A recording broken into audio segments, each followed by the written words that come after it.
Cuando fueres convidado por alguno a bodas, no te sientes en el primer lugar, no sea que otro más distinguido que tú esté convidado por él, y viniendo el que te convidó a ti y a él te diga, da lugar a este y entonces comiences con vergüenza a ocupar el último lugar.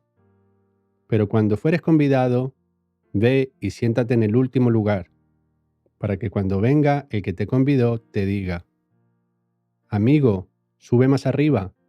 Entonces tendrás honra delante de los que se sientan contigo a la mesa, porque cualquiera que se enaltece será humillado, y el que se humilla será enaltecido.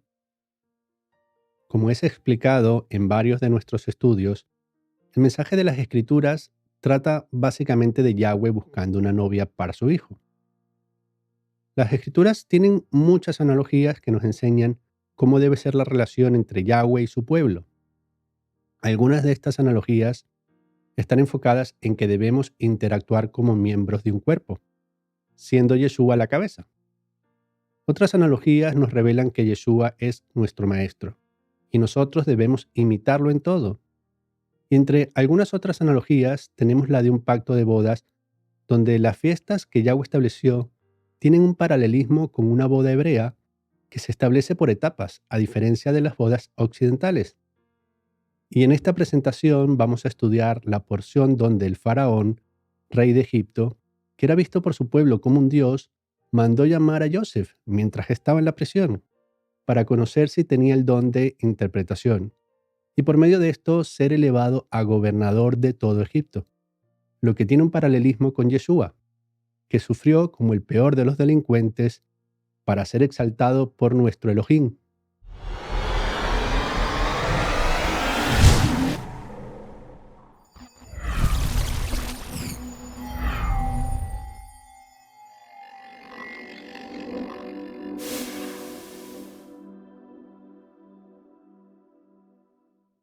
Shabbat Shalom y bienvenidos a nuestro estudio de la porción semanal de la Torá. En esta oportunidad vamos a estudiar el texto que encontramos en el libro de Bereshit, desde el primer verso del capítulo 41 hasta el verso 17 del capítulo 44. Esta porción de la Torá es conocida como Parashá Miketz y puede ser traducida como al terminar o al finalizar. Esto es una referencia al primer verso de esta porción, donde se nos revela que desde que Joseph interpretó los sueños del jefe de los coperos y del jefe de los panaderos del faraón, hasta ese momento habían transcurrido 2 años. Aconteció que pasados 2 años tuvo Faraón un sueño. Y este tiempo es relevante para entender que durante estos 2 años, Joseph aún tuvo que vivir en la prisión, con la esperanza de que el jefe de los coperos le hablara al rey sobre lo ocurrido. El texto no nos menciona si Joseph durante este tiempo estaría confiando en que podría ser librado de la cárcel por medio del jefe de los coperos. Aún así, esta situación nos sirve para mantener la esperanza en las cosas que a simple vista parece que jamás sucederán, pero que como nos revela el texto son posibles. Y es que si nos imaginamos en esta situación, ¿cuántos de nosotros mantendríamos la esperanza de salir de la prisión por medio de la intercesión del jefe de los coperos? Yahweh, a través de las Escrituras, nos enseña que una característica fundamental de la fe es la paciencia y la esperanza. Y en este sentido es muy importante que entendamos la diferencia entre la fe y la esperanza, debido a que muchos consideran que estas palabras son sinónimas. Y es muy probable que esto esté condicionado por algunos versos, principalmente Hebreos 11:1, que nos dice así: es pues la fe la certeza de lo que se espera, la convicción de lo que no se ve. En este verso, a la traducción de la palabra griega el piso, se le da una connotación de esperanza. Sin embargo, esta palabra también puede ser traducida como confianza. Y es que cuando entendemos que la palabra fe en este verso viene de la palabra griega pistis, que puede ser traducida como fidelidad, nos podemos dar cuenta que el pasaje está conectando la fidelidad a la confianza. Es como si dijera, Es pues la fidelidad, la seguridad en lo que confiamos, convencidos en lo que no vemos. En otras palabras, es similar a decir, somos fieles porque confiamos en lo que no podemos ver. Y cuando hablamos de fidelidad, estamos hablando de obediencia más que de una creencia.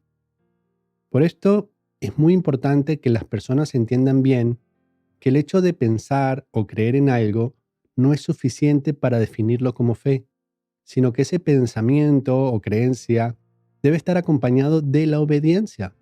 Por esta razón, el apóstol Jacob escribió lo siguiente: así también la fe o fidelidad, si no tiene obras, es muerta en sí misma. Como vimos antes, el pasaje comienza mencionando que el rey tuvo un sueño, y a continuación nos dice lo que soñó. Y también nos dice que tuvo un segundo sueño. Se durmió de nuevo y soñó la segunda vez. Y como el propósito de Yahweh era que Joseph gobernara en Egipto, hizo que el rey se despertara angustiado por los sueños, y que ninguno entre los magos y sabios del rey pudieran conocer el significado de los sueños, generando las condiciones propicias para que el jefe de los coperos le mencionara al rey cómo Joseph le había revelado a él un sueño cuando estuvo en la prisión. Entonces el jefe de los coperos le mencionó al rey que se estaba recordando de las ofensas que hizo en el pasado, y dijo también: cuando Faraón se enojó contra sus siervos, nos echó a la prisión de la casa del capitán de la guardia, a mí y al jefe de los panaderos. Y él y yo tuvimos un sueño en la misma noche, y cada sueño tenía su propio significado. Estaba allí con nosotros un joven hebreo, siervo del capitán de la guardia, y se lo contamos, y él nos interpretó nuestros sueños, y declaró a cada uno conforme a su sueño. Y aconteció que como él nos lo interpretó, así fue. Yo fui restablecido en mi puesto y el otro fue colgado. Y fue así como por medio del jefe de los coperos que el rey mandó llamar a Joseph, de manera que el rey, aun con todo su poder, se vio en la necesidad de acudir a un simple preso para poder entender el significado de sus sueños. Y deteniéndome por un momento en este punto, creo que es bien importante notar cómo aún los seres más poderosos en la tierra, inclusive un faraón considerado como un dios, se pueden encontrar en situaciones donde necesiten de un simple siervo para cuestiones de gran relevancia. Todo esto ocasionado claramente por voluntad de Yahweh, por lo que, en contra de todo pronóstico y expectativas humanas razonables, Yahweh puede cambiar las condiciones en cualquier momento. Pero como mencioné antes, debemos entender que Yahweh trabaja en nuestra fe a través de la paciencia, y por esto podemos notar cómo muchas veces las pruebas pueden extenderse por un largo tiempo, desde una perspectiva humana. Y después de que Joseph se hubiera afeitado y cambiado de ropas, fue llevado al rey y el rey le dijo: yo he tenido un sueño y no hay quien lo interprete, pero he oído decir de ti que oyes sueños para interpretarlos. Y respondió Joseph a Faraón diciendo: no está en mí, Elohim será el que dé respuesta propicia a Faraón. Este último verso es muy importante y debemos notar muy bien la actitud de Joseph. Muchos de los que estudian las Escrituras y se autoperciben como hijos de Yahweh o que forman parte de su pueblo, pueden entender que la actitud de Joseph fue la correcta, con lo que no hay discusión. Pero, ¿cuántos de nosotros realmente tuviéramos la misma actitud de Joseph? En los tiempos que corren, he notado que muchas personas pueden creer que están dándole la gloria a Yahweh y sin embargo lo que hacen es usar el poder de Yahweh como excusa para exaltarse a sí mismos. Poniendo como ejemplo el caso de Joseph, ¿cuántos no hubieran respondido al rey colocando el enfoque en sí mismos, diciendo algo como: sí, yo tengo la capacidad de interpretar sueños. Elohim me ha dado ese don. Y es que, aun cuando en la práctica este dicho sea cierto, realmente podemos caer en el error de buscar reconocimiento dejando a Yahweh en segundo plano, lo que debemos evitar totalmente. Entonces el rey le contó a Joseph sus sueños y Joseph dijo lo siguiente: esto es lo que respondo a Faraón. Lo que Elohim va a hacer lo ha mostrado a Faraón. He aquí, vienen 7 años de gran abundancia en toda la tierra de Egipto, y tras ellos seguirán 7 años de hambre, y toda la abundancia será olvidada en la tierra de Egipto, y el hambre consumirá la tierra. Joseph, además de explicarle al rey el motivo de los sueños, también le aconsejó, sin buscar mérito por ello, cómo debería enfrentar la situación.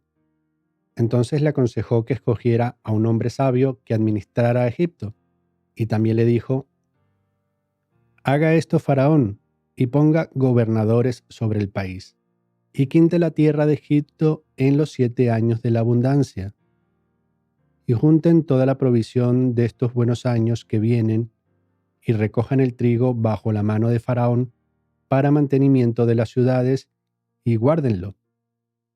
Y esté aquella provisión en depósito para el país, para los 7 años de hambre que habrá en la tierra de Egipto, y el país no perecerá de hambre.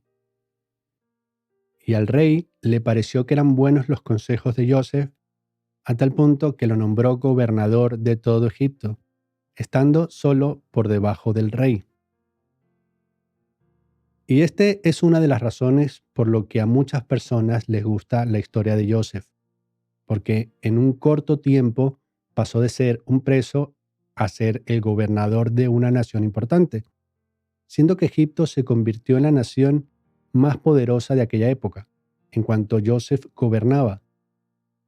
Sin embargo, debemos tener muy en cuenta todo el tiempo de prueba que pasó antes de todo esto, y es que Joseph fue vendido como esclavo a los 17 años y tenía 30 años cuando fue presentado al rey. Y por otro lado, también debemos tener en cuenta que para gobernar una nación de forma justa conlleva un gran esfuerzo. Y es que muchos pueden creer que gobernar una nación consiste en tener muchos privilegios con poco esfuerzo. Y este pensamiento proviene de personas egoístas que fundamentalmente se enfocan en sí mismas. Este es un pensamiento que seguramente tienen los políticos corruptos, que aparentan preocuparse por el bienestar del pueblo, pero en realidad solo buscan el suyo. Y es que para aquellos que gobiernan para sí mismos, sí que puede ser un privilegio gobernar. Sin embargo, para aquellos que buscan gobernar con justicia, significa una gran responsabilidad y esfuerzo. Y la razón por la cual Yahweh escogió a Joseph para revelar los sueños del rey y pudiera ser nombrado gobernador es porque Joseph, después de pasar por la gran prueba de la esclavitud y de la prisión, no tenía puesta su mirada en el poder, porque este proceso lo transformó a tal grado que el interés de Joseph era mantener su comunión con Yahweh y hacer su voluntad. Por esto, Joseph era la persona indicada para administrar Egipto. Y fue entonces que bajo su supervisión se almacenó alimento durante los 7 años de abundancia para el sustento en los 7 años de escasez. En este punto debemos entender que la historia que estamos analizando no debe estar enfocada tanto en la autoridad que fue dada a Joseph, sino en el poder de Yahweh en darle la sabiduría y la capacidad a Joseph para administrar todo el alimento de Egipto. Y también debemos tener claro que el tener conocimiento o inteligencia por sí solos no son suficientes para ser sabios, aunque puedan aportar mucho y en cierta medida ser necesarios. Lo fundamental para tener sabiduría nos lo dice Proverbios 1:7. El principio de la sabiduría es el temor de Yahweh. Y para tener un mejor enfoque de la enseñanza de esta parashá, podemos ver lo ocurrido con el profeta Daniel, donde su situación tuvo algunas similitudes con Joseph. Y es que Daniel fue un profeta que estuvo cautivo en Babilonia en el tiempo del rey Nabucodonosor. lo que quiere decir que no era un hombre libre, sino que era un siervo del reino de Babilonia. Y en el libro que lleva su nombre, en el verso 1 del segundo capítulo, se nos dice lo siguiente. En el segundo año del reinado de Nabucodonosor, tuvo Nabucodonosor sueños, y se perturbó su espíritu, y se le fue el sueño. Y al igual que el rey de Egipto, Nabucodonosor mandó llamar a sus sabios y magos para decirles que había tenido un sueño. La diferencia en este caso es que el rey no recordaba el sueño.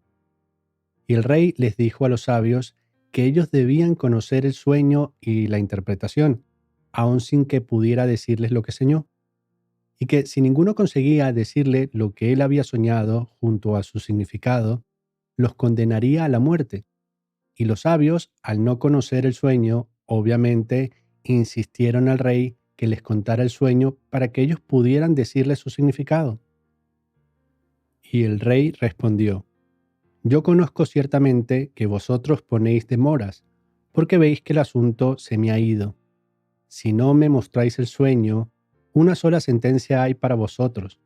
Ciertamente preparáis respuesta mentirosa y perversa que decir delante de mí, entre tanto que pasa el tiempo.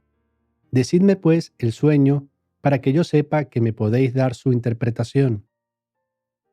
Y como era de esperar, los sabios dijeron al rey que eso no era posible, que nadie en la tierra sería capaz de esto, por lo que el rey, al no tener la respuesta que quería, se enfureció y mandó matar a todos los sabios de su corte.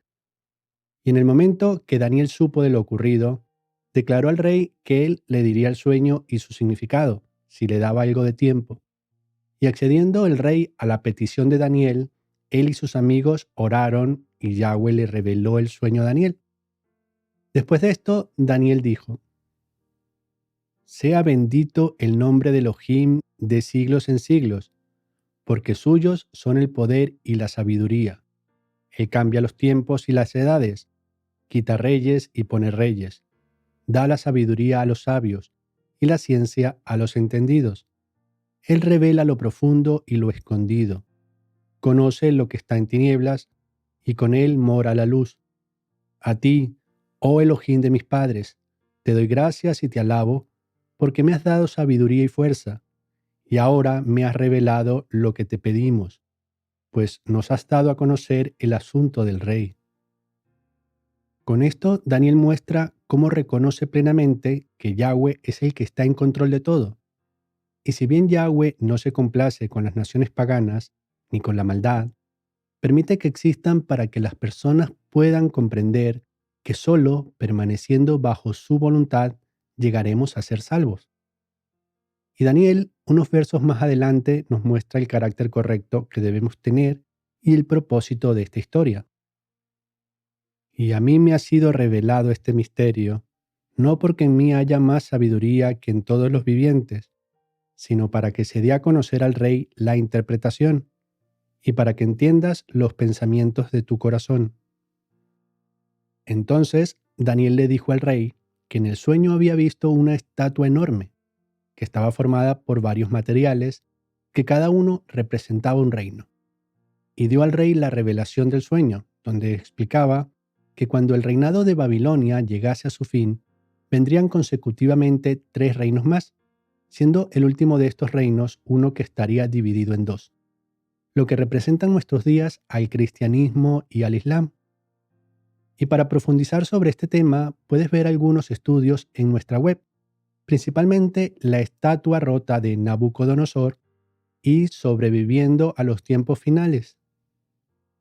Y es que el capítulo 2 de Daniel, que estamos mencionando en esta presentación, tiene información muy relevante para el fin de los tiempos. Y esto lo podemos notar en el verso 44. Y en los días de estos reyes, el Elohim del cielo levantará un reino que no será jamás destruido, ni será el reino dejado a otro pueblo. Desmenuzará y consumirá a todos estos reinos, pero él permanecerá para siempre. Y siguiendo con Daniel 2, podemos ver otro paralelismo con la historia de Joseph en el verso 48, que nos dice lo siguiente. Entonces el rey engrandeció a Daniel y le dio muchos honores y grandes dones, y le hizo gobernador de toda la provincia de Babilonia, y jefe supremo de todos los sabios de Babilonia. Tanto Joseph como Daniel fueron siervos de naciones paganas y dieron testimonio del poder de Yahweh, aun frente a los reyes de esas naciones, y manteniendo su fe, fueron colocados como gobernadores. Siendo esto una imagen profética de nuestro Mesías, teniendo como diferencia que espiritualmente en la actualidad, Yeshua está gobernando sobre aquellos que se han arrepentido y se están esforzando por mantener la fe en Él, aun viviendo entre naciones paganas. Y por otro lado, establecerá un gobierno físico en el futuro, como vimos en el verso 44 de Daniel. Y muchos parecen creer que en este gobierno los hombres no tendrán posiciones de autoridad y que todos estaremos gobernados directamente por Yeshua. Pero en Lucas 19, Yeshua mencionó una parábola donde se puede entender que en el reino de los cielos habrá hombres que estarán en autoridad en función al trabajo que hayan realizado para el crecimiento de su reino. En esta parábola, Yeshua, haciendo una analogía de cómo entrarán los hombres al reino venidero, habló sobre un noble que dejó minas a sus siervos para que negociaran con ellas, y regresando el noble mandó llamar a sus siervos. Entonces vino el primero diciendo: Señor, tu mina ha ganado 10 minas. Y él le dijo: Está bien, buen siervo, por cuanto en lo poco has sido fiel, tendrás autoridad sobre 10 ciudades. Después, con el segundo siervo sucedió algo similar. Este produjo 5 minas, y el Señor le declaró que gobernaría sobre 5 ciudades. Sin embargo, el último dijo: Señor, aquí está tu mina, la cual he tenido guardada en un pañuelo, porque tuve miedo de ti, por cuanto eres hombre severo, que tomas lo que no pusiste y ciegas lo que no sembraste. Y este es un pasaje muy crítico que muchos no quieren reconocer y que representa a una gran mayoría de creyentes que no están produciendo nada en favor del reino. Y es que algo que una gran mayoría no entiende es que hay una diferencia importante entre la salvación por gracia y la recompensa por nuestras obras. Hermanos, no tenemos ninguna duda de que la salvación es inmerecida y que no tenemos cómo pagar por la salvación de nuestras almas. Pero otra cosa es reconocer si realmente nos estamos esforzando para recibirla, porque el que la salvación sea por gracia no significa que podamos recibirla sin hacer nada, o que no haya que hacer nada para recibirla. De lo contrario, no tendría sentido que Yeshua nos hablara de un camino estrecho y de una puerta angosta. Como vimos en la historia de Joseph y la historia de Daniel, no debemos buscar reconocimientos y mucho menos gloria. En contraste, debemos esforzarnos en hacer la voluntad de Yahweh con humildad, no siendo desobedientes o negligentes. Shabbat Shalom.